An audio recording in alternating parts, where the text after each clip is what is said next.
یہاں پہ ایک بہت بڑا عقیدے کا مسئلہ بھی ہے، اور ہمارا اگر آپ ان معنوں میں کہہ لیں کہ صوفیوں کا اور ہمارا اس بارے میں بہت بڑا اختلاف موجود ہے، اور یہ عقیدے کا ایک مسئلہ ہے۔ اللہ تعالیٰ نے شہید کے بارے میں کہا اس کو مردہ نہیں کہنا، اس کو مردہ گمان نہیں کرنا، لیکن کیا اس کو مردہ نہ کہنے سے یا مردہ گمان نہ کرنے سے مراد یہ ہے کہ وہ زندہ اسی دنیا میں ہے؟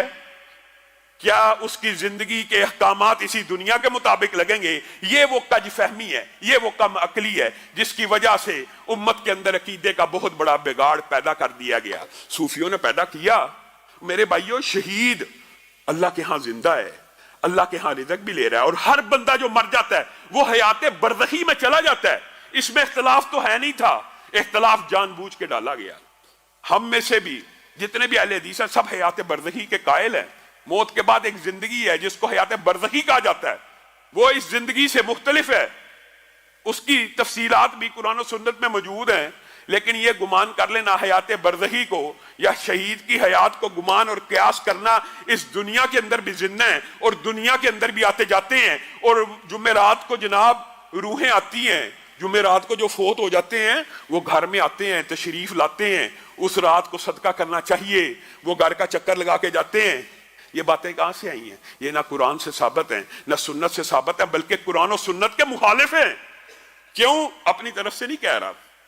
سورہ یاسین کے اندر بھی اللہ تعالیٰ نے بھی عقیدے کے مسائل کو مخفی نہیں رکھا، پوشیدہ نہیں رکھا۔ یہ شریعت روشن ہے، یہ شریعت واضح ہے، اس میں ابہام نہیں ہے۔ ابہام ڈھونڈ ڈھونڈ کے کوئی ڈالے تو ڈالے۔ شہید کے بارے میں سورہ یاسین کا شہید ہے، وہ اپنے بارے میں کیا کہتا ہے؟ یا لیت قومی یعلمون، یا لیت قومی، اے اللہ آپ نے مجھے طرح طرح کا رزق دیا، کتنی میری عمدہ میزبانی کی، کتنا میرا اکرام کیا، یا لیت قومی یعلمون، اے اللہ مجھے واپس بھیج، میں اپنی قوم کو بتاؤں کہ آپ میری کیسی میزبانی کر رہے ہیں۔ کون کہہ رہا ہے؟ شہید، جس کو مردہ کہنا بھی نہیں اور جس کو مردہ سمجھنا بھی نہیں، وہ اللہ کو کہہ رہا ہے مجھے واپس جانے دیجئے، میں اپنی قوم کو جا کے بتلاؤں۔ یا لیت قومی یعلمون بما غفر لی ربی وجعلنی من المکرمین، جو میرے ساتھ آپ نے مغفرت کا معاملہ کیا ہے، جس طرح کا میرا اکرام کیا ہے، میں جا کے بتلانا چاہتا ہوں۔ اللہ نے کہا یہ تو میری سنت نہیں ہے، لیکن تیری قوم کو کیا رہتی دنیا تک، قیامت تک کے لیے میں تیری یہ بات قرآن کا حصہ بنا دیتا ہوں اور پوری دنیا کو بتلا دیتا ہوں کہ تو کیا چاہتا ہے۔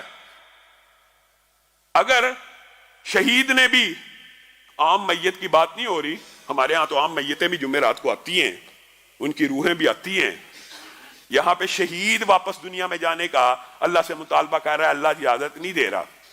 میرے بھائیوں، یہ آپ کو کس نے بگالتا دیا کہ مردے آتے ہیں، اولیاء آتے ہیں، شہید آتے جاتے ہیں؟ یہ سسٹم بنا ہے، جو دنیا سے چلا گیا، یہ اللہ کی سنت ہے۔ معجزے کے طور کے اوپر معراج کی رات میں ایک مرتبہ تو انبیاء کو مسجد اقصی میں اتارا گیا معجزے کے طور پر، لیکن اس کے علاوہ معمول نہیں ہے کہ کوئی دنیا سے چلا جائے تو اس کو بار بار زمین پہ لایا جائے۔ اگر یہی بات ہوتی تو اتنے ان گنت اور بے شمار نبی بھیجنے کی ضرورت پیش نہ آتی۔ ایک آدم آئے تھے، وہی جاتے، وہی واپس آ جاتے، وہی جاتے، وہی واپس آ جاتے، وہی جاتے، وہی واپس آ جاتے۔ تجربہ بھی بڑھتا، ایکسپیرینس بھی زیادہ ہوتا، سمجھانے کا طریقے بھی ہوتے۔ نہیں، جو ایک مرتبہ چلا گیا وہ اس حیات برزخی میں چلا گیا جہاں سے واپس دنیا میں آنا ممکن نہیں ہے۔ اگر ممکن ہوتا تو شہید یاسین کو اللہ اجازت دیتا، شہداء کو اللہ تعالیٰ اجازت دیتا کہ جاؤ واپس گھروں میں جاؤ۔ ہاں، یہاں پر ایک ابہام پیدا ہو سکتا ہے کہ جناب ہم نے بہت سے واقعات ایسے سنے ہیں کہ جناب روحیں آئی ہیں، جناب آواز آئی ہے، جناب بالکل جو والدہ فوت ہو گئے تھے فلاں کے پاس گئے، انہوں نے بالکل جی ہماری ان سے بات کرائی، جی ہماری ان سے گفتگو کرائی۔ یہ 90% سے زائد شرک کے جو دھندے ہیں یہ شیاطین اور جنات کے ساتھ چلائے جاتے ہیں، اور یہ ایک عام فہم بات ہے۔ دجال کی جو حدیثیں آپ نے سنی ہیں، پڑھی ہیں، دجال بندہ کہہ دے گا نا میں تجھے رب تب مانوں گا تو میرے مردہ باپ کو زندہ کر کے دکھا، وہ مردہ باپ کو زندہ کر کے دکھا دے گا۔ حدیث میں کیا آتا ہے؟ اگر حدیثیں پڑھی ہوں تو ہمیں یہ سارے دجالی فتنوں کی سمجھ آ جائے۔ حدیث میں کیا آتا ہے؟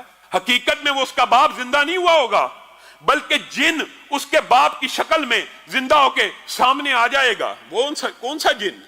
وہ جن، وہ شیطان جس کو ہر انسان کے ساتھ اللہ رب العزت نے پیدا کیا۔ آپ کے اور میرے ساتھ ایک کرین پیدا ہوا ہے جو ہماری بچپن سے لے کے آج تک کی ساری انفارمیشن جانتا، ہمارے ساتھ پلا بڑا ہے۔ اس کی یہ ڈیوٹی ہے ہمیں گمراہ کرے، اس کی یہ ذمہ داری لگائی گئی ہے ہمیں گمراہ کرنے کی۔ وہ ہمارا ماضی جانتا ہے، اور یہ جو کاہن اور جادوگر ہوتے ہیں یہ سارے کے سارے آپ کو جو اب آپ کے باو اجداد کی روحوں سے ملواتے ہیں، یہ وہی جنات ہوتے ہیں۔ اور آپ جب ان سے کوئی بات پوچھ لیتے ہیں، وہ جن آپ کے باپ کی ہر بات سے واقف ہے، اور وہ آپ کو کوئی ایسا ہنٹ دے دیتا، آپ کہتے ہیں یقیناً یہ میرے ہی باپ کی روح سے میری بات ہوئی، معاذ اللہ، یہ کاہن نے تیرے ساتھ دھوکہ کیا۔ اور اسی لیے رسول اللہ صلی اللہ علیہ وسلم نے کہا تھا کاہن، آپ کو پتا نا کاہن درست بات بھی بتا سکتا ہے جن سے انفارمیشن لے کے، درست بات بتا سکتا ہے، حتیٰ کہ آپ حیران رہ جائیں گے، صحیح حدیث کے الفاظ ہیں، رسول اللہ صلی اللہ علیہ وسلم کا آپ کو پتا ہے کائنات میں ایک ایسی شخصیت ہے، صرف واحد نبی کریم، آدم بھی نہیں، کوئی رسول اور پیغمبر بھی نہیں، صرف نبی کریم صلی اللہ علیہ وسلم واحد ہیں جن کے قرین نے کلمہ پڑھ کے اسلام کو قبول کر لیا تھا۔ واحد ہیں کہ جن کے ساتھ جو شیطان پیدا ہوا تھا گمراہ کرنے کے لیے، وہ بھی رسول اللہ صلی اللہ علیہ وسلم کی اخلاق، عادات اور عبادات سے متاثر ہو کے اسلام کو قبول کر لیتا ہے۔ واحد ہے، واحد۔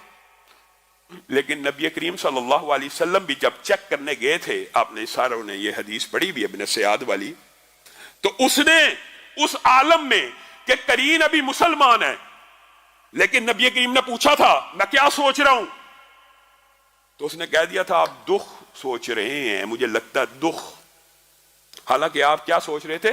سورہ دخان، سورہ دخان سوچ رہے تھے۔ گویا وہ بعض چیزوں کو اچک لیا اس نے بھی، پورا پہنچ نہ سکا لیکن دھوئیں تک پہنچ گیا کہ آپ کوئی ایسی بات سوچتے ہیں، اور میں اور آپ، اسی لیے رسول اللہ صلی اللہ علیہ وسلم نے کہا تھا کاہن درست بات کر سکتا ہے آپ کے جن سے انفارمیشن لے کے، جی فلاں جی کیا کھا کے آیا ہے، یہ جی یہ چیز کھا کے آیا ہے، یہ بتانے والا ولی اللہ ہے؟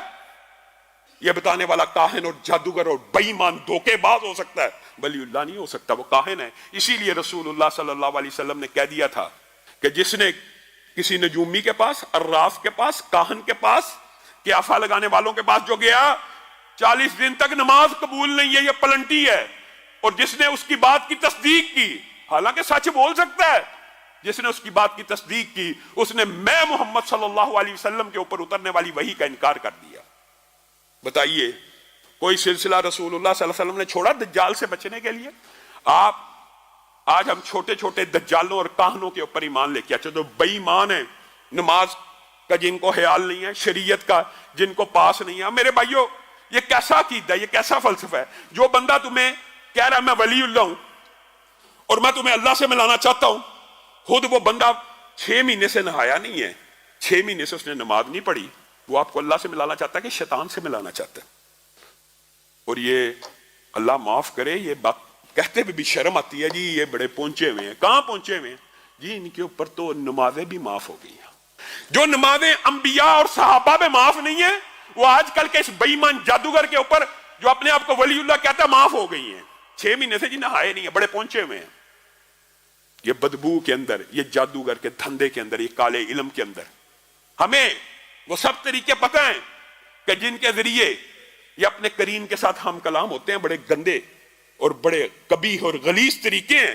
جو کوئی اس حوالے سے انفارمیشن لینا چاہے وہ الگ بات ہے، لیکن بات یہاں پہ شہید کی زندگی کے بارے میں آئی ہے تو ضمنی طور پہ بھائی میں نے یہ باتیں آپ کے سامنے رکھ دی ہیں